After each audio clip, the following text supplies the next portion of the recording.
کوئی اسے اسلام کے ساتھ جوڑ رہا تھا کہ اسلام عورتوں پر زیادہ پابندیاں لگاتا ہے. The king says is the God says، یعنی جو کنگ کہتا ہے وہ خدا کی طرف سے آئی ہوئی بات ہوتی ہے. کہ عورتوں کے بارے میں جو نظریات عام ہے کہ they love their domestic life، this assumption is just a myth. When a dog in a walnut tree، the more you beat the more good they will be. اسی وجہ سے LGBT کمیونٹی کو اس وے میں بہت سپورٹ ملا. There have been clashes in Moscow as gay rights activists tried to hold an unofficial demonstration. شفا بنت عبداللہ کو مدینہ کے بازار کا نگران بنا دیا تھا اور وہ اپنی پرائس کنٹرولنگ کی وجہ سے پورے عرب میں مشہور تھی. آپ ایک جان کو مارنے لگے تو آپ کو نہیں لگتا یہ ہراسمنٹ آپ لوگ خود کر رہے ہیں؟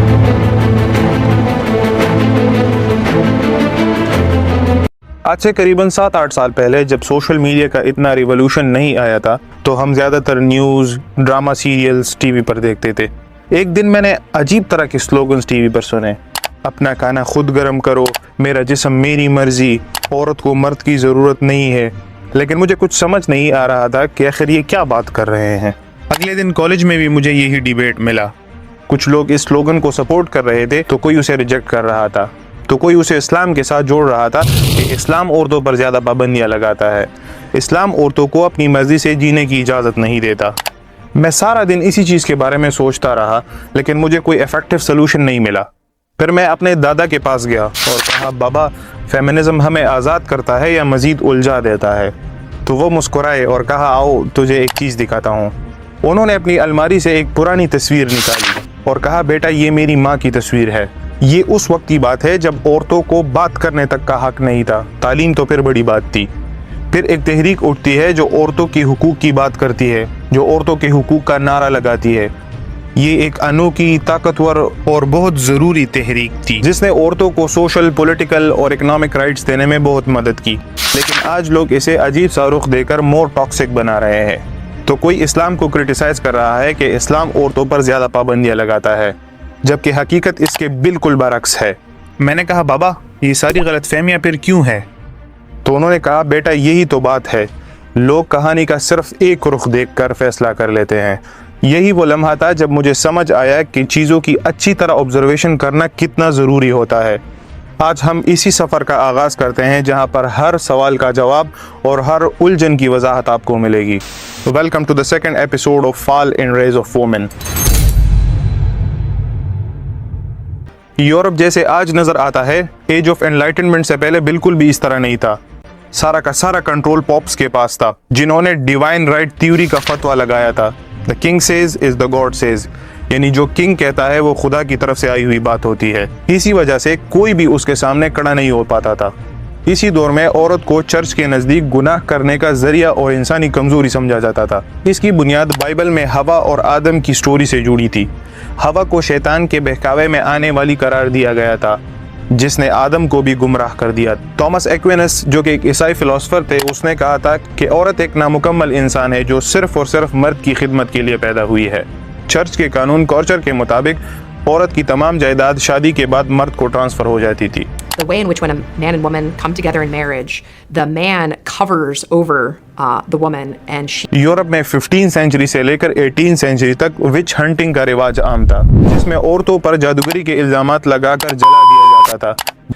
16 سینچری کی ایک مشہور کہاوت ہے، A woman, a dog in a walnut tree. The more you beat, the more good they will be. Europe میں شوہر کو اپنی بیوی پر تشدد کرنے کی پوری آزادی حاصل تھی اور یہ عورت کو کنٹرول کرنے کا ایک ذریعہ سمجھا جاتا تھا.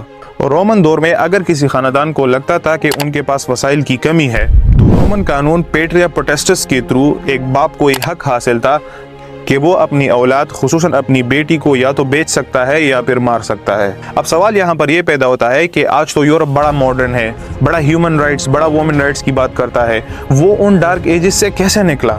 1792 میں ایک عورت Mary Wollstonecraft a vindication of rights of woman کے نام سے ایک کتاب لکھتی ہے جس نے لوگوں کو انسپائر کیا کہ عورت بھی ایک مخلوق ہے، عورتوں کے بھی حقوق ہوتے ہیں، عورتوں کے بھی جذبات ہوتے ہیں. وہ اس کتاب میں لکھتی ہے کہ the position of a woman is inferior, suppressed not because of their biological sex but the opportunities given to them. یعنی مرد اور عورت دونوں برابر ہے لیکن مرد زیادہ اپرچونٹیز ملنے کی وجہ سے گرو کر گیا اور عورت کمزور رہ گئی. یہی سوچ آگے بڑھتی ہے یہاں تک کہ 1848 میں نیو یارک سٹی میں سریکا فال کنونشن ہوتی ہے. They list their demand in the form of declaration of sentiments. इन्होंने वो डिमांड रखे जिससे इक्वलिटी लाई जा सकती थी, जैसे right to vote, right to own property, citizenship, education, जिसकी वजह से 1893 में for the first time New Zealand में औरतों को वोट का हक दिया गया। इसके बाद 1917 में यूएसएसआर में औरतों को राइट टू वोट दिया गया। फिर 1920 में 19 अमेंडमेंट के जरिए अमेरिका ने भी औरतों को राइट टू वोट दे दिया। अब औरतों को एहसास हुआ कि हमें राइट टू वोट तो मिल गया, लेकिन आज भी वोमेन सबऑर्डिनेट है, सप्रेस्ड है, इंफीरियर है।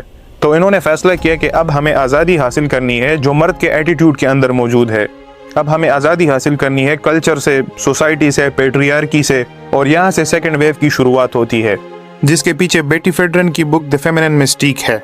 इस किताब में वो लिखती है कि औरतों के बारे में जो नजरियात आम है कि they love their domestic life, this assumption is just a myth.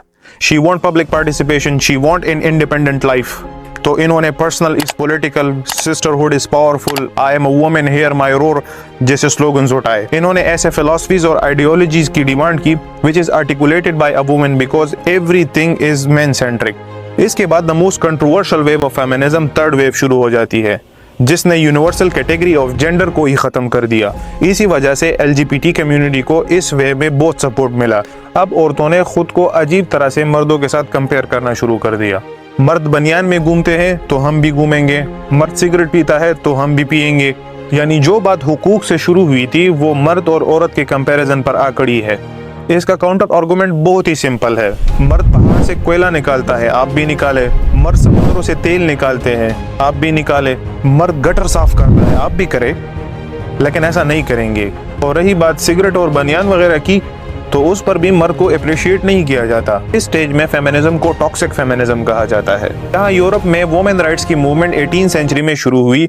Islam 1400 years पहले औरतों के बारे में क्या कहता है? क्या इस्लाम औरतों को सोशल, पॉलिटिकल और इकोनॉमिक एस्पेक्ट में पार्टिसिपेशन से रोकता है, या ये सब हमारी कल्चरल परसेप्शंस है? इस्लाम ने औरतों को मुकम्मल खुद मुख्तारी और आज़ादी दी हुई है। अल्लाह ताला कुरान मजीद में फरमाता है, जो नेक आमाल करे, वो मर्द हो या औरत हो, और वो ईमान वाला हो, तो हम उसे खुशहाली की जिंदगी अता करेंगे। ये नहीं कि तुम औरत हो, अगर तुम नेकी करोगे तो तुम्हें कम दर्जात मिलेंगे। इस्लाम औरतों को निकाह में अपनी पसंद का पूरा हक देता है। नबी करीम सल्लल्लाहु अलैहि वसल्लम का इरशाद है, किसी कुंवारी लड़की का निकाह उसकी इजाजत के बगैर न किया जाए, और अगर वो खामोश रहे तो ये उसकी रजामंदी है। यहाँ लड़की का अपनी मर्जी से शादी करना मर्द की इज्जत को गवारा नहीं है, और किसी बेवा का दूसरी शादी करना गुनाह समझा जाता है। सुलह हुदैबिया के बाद जब रसूलुल्लाह सल्लल्लाहु अलैहि वसल्लम ने सहाबा कराम को कुर्बानी करने और एहराम खोलने का हुक्म दिया, तो मायूसी की वजह से किसी ने फौरन अमल नहीं किया। इस पर नबी करीम सल्लल्लाहु अलैहि वसल्लम हजरत उम्मे सलमा रज़ियल्लाहु अन्हा के पास गए और उनसे मशवरा किया। उन्होंने कहा कि या रसूलल्लाह, आप खुद कुर्बानी करें और एहराम खोल दे, सहाबा कराम खुद ब खुद आपकी पैरवी करेंगे। रसूलुल्लाह सल्लल्लाहु अलैहि वसल्लम ने उनके मशवरे पर अमल किया, और जैसे ही सहाबा ने देखा कि आप सल्लल्लाहु अलैहि वसल्लम ने कुर्बानी कर दी है, तो वो फौरन आपकी पैरवी के लिए आगे बढ़े, और यूं मसला आसानी से हल हो गया। आज आप खुद अंदाज़ा लगा ले कि हमारे माशरे में कितने मर्द अपने मामलात अपने औरतों के साथ शेयर करते हैं। आज मर्द किसी बच्चे से हारने को तैयार है, लेकिन किसी औरत से हारने को तैयार नहीं है। हज़रत उमर रज़ियल्लाहु अन्हु ने शिफा बिन्त अब्दुल्ला को मदीना के बाजार का निगरान बना दिया था, और वो अपनी प्राइस कंट्रोलिंग की वजह से पूरे अरब में मशहूर थी। आज अगर कोई लड़की फाइनेंस मिनिस्टर बनना चाहती है, तो आप खुद अंदाजा लगा रहे कि उसे कितने हर्डल्स का सामना करना पड़ेगा। हजरत उम्मे कलसूम बिनते अली को हजरत अली रज़ियल्लाहु अन्हु ने फलाह व बहबूद के काम के लिए मुख्तस किया हुआ था। वो बेवाओं, यतीमों, गरीबों की मदद के लिए सरगर्म रहती थी। हमारे माशरे में अगर कोई लड़की NGO चलाती है, तो उसको किस अंदाज से देखा जाता है, आप खुद अंदाजा कर सकते हैं। हजरत उमर के दौर में खवातीन को सवाल करने का पूरा हक हासिल था। एक खातून ने हजरत उमर रज़ियल्लाहु अन्हु के मुकर्रर करदा मेहर पर सवाल उठाया, हजरत उमर ने फौरन अपना फैसला वापस ले लिया। आज कोई औरत इतनी इंडिपेंडेंट और स्ट्रांग हो सकती है कि वो अपने इमाम से, अपने लीडर से सवाल कर सके। हमने उनको इतना इंटेलेक्चुअली स्ट्रांग बनाया ही नहीं है। हजरत आयशा की क़यादत जंग जमल में इस्लामी तारीख की बेहतरीन मिसाल है। ये इस बात का सबूत है कि औरतों को इस्लाम के लिए, लोगों के लिए सियासत में आने का भरपूर हक हासिल है। आप रज़ियल्लाहु अन्हा से 2000 से ज्यादा अहादीस रिवायत है। जब भी सहाबा कराम को कोई मसला दरपेश आता था, तो वो हजरत आयशा की तरफ जाते थे। हजरत खदीजा इस्लाम कबूल करने वाली पहली खातून और अरब की कामयाब ताजरा थी। हजरत रफ़ाइदा इस्लामी तारीख की पहली डॉक्टर थी जो ग़ज़वात में जख्मियों का इलाज करती थी।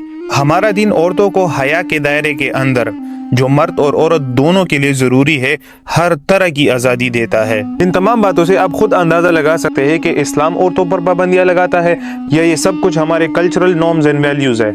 यहाँ पर मैं फिर अपनी बात कहूँगा कि जब औरतें तालीम में आगे बढ़ेगी, जब औरतें पॉलिटिक्स में हिस्सा लेगी, जब औरतें अपना बिजनेस करेगी, तो वो इंडिपेंडेंट बन जाएगी और फिर मैन उसको इन्फ्लुएंस नहीं कर पाएगा, फिर मैन उसको मैनिपुलेट नहीं कर पाएगा।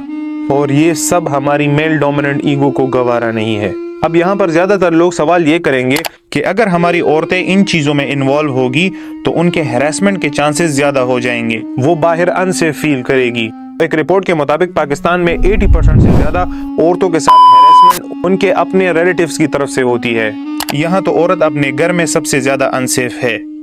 तो अब इन तमाम चीजों का सोल्यूशन क्या है? सोल्यूशन फांसी नहीं है, सोल्यूशन इम्प्रीजमेंट नहीं है, सोल्यूशन टॉर्चर नहीं है। सोल्यूशन सिर्फ और सिर्फ एक है कि अपने जहनों पर काम करे, दिमाग में जो गंद भरा है उसको साफ करे। अगर ये हो गया तो हर एक शख्स दूसरे के साथ सेफ महसूस करेगा। Thank you.